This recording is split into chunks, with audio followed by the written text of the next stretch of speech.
বিসমিল্লাহির রহমানির রহিম।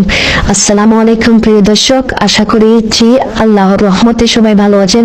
আজকে ভিডিওতে আমরা জানাবো হযরত মুহাম্মদ সাল্লাল্লাহু আলাইহি ওয়াসাল্লাম কত ভালো মানুষ ছিলেন এবং তার অসাধারণ চরিত্র ও গুণাবলী কিভাবে আমাদের জীবনে প্রভাব ফেলতে পারে। আসুন শুরু করি মহানবী সাল্লাল্লাহু আলাইহি ওয়াসাল্লামের জীবন থেকে কিছু গুরুত্বপূর্ণ শিক্ষা।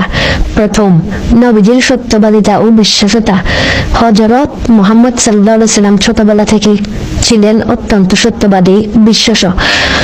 মক্কার লোকেরা তাকে আল আমিন অর্থ সর্বস্বই বিশ্বাসী উপাধি দিয়েছিলেন, কারণ তিনি কখনো মিথ্যা বলতেন না এবং সবসময় মানুষের আমানত রক্ষা করতেন।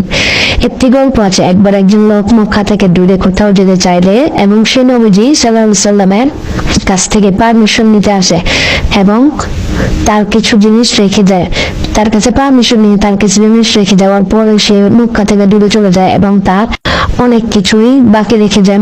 মহানবী সাল্লাল্লাহু আলাইহি ওয়াসাল্লামের কাছে মহানবী সাল্লাল্লাহু আলাইহি ওয়াসাল্লাম তার সবকিছু ঠিকঠাক রেখে এবং সে যখন মক্কা থেকে ফিরে আসেন তখন তাকে তা দিয়ে দেন।